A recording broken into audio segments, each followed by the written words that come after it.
灣學生因為唔滿意馬英九政府強行通過兩岸服務貿易協議，激發太陽花學運，佔領立法院超過1個星期。學民思潮嘅成員都特登飛去台灣取經。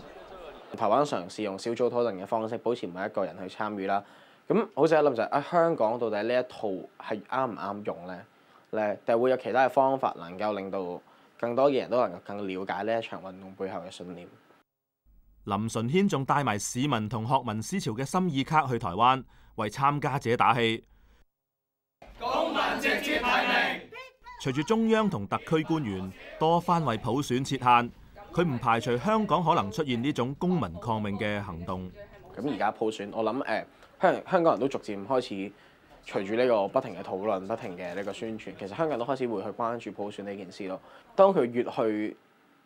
叫做挑戰市民或者繼續漠視市民訴求嘅時候，咁呢啲嘢就真係會成為佔中嘅催化劑，或者成為更加激進行動嘅催化劑。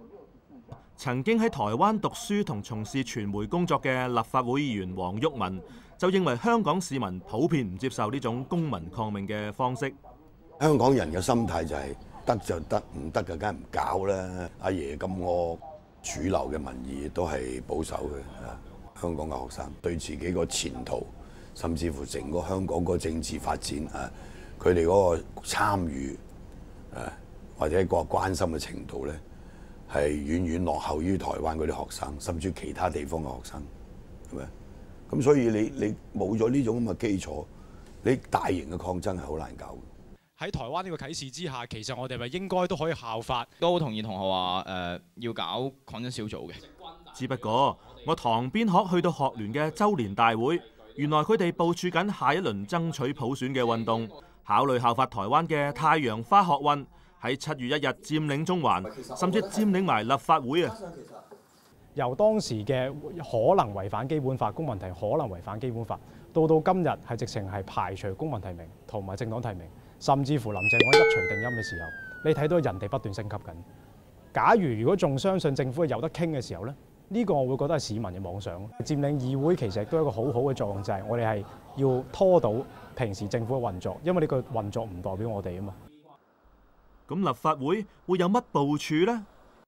立法會行政管理委員會將會喺下次會議討論立法會一旦被佔領，可以點樣繼續運作。行管會成員之一嘅葉國謙就表示，有問題佢哋會向警方求助。我相信包括任何地方一個嘅組織嘅大樓，都不可能會承受得到有一啲咁樣嘅成千人或者幾百人咁樣一種惡意嘅呢方面嘅攻擊。我哋保安係即係60零人左右，喺有需要嘅情況下邊咧，行政管理委員會係有權係可以邀請咧係警方協助保護同埋維持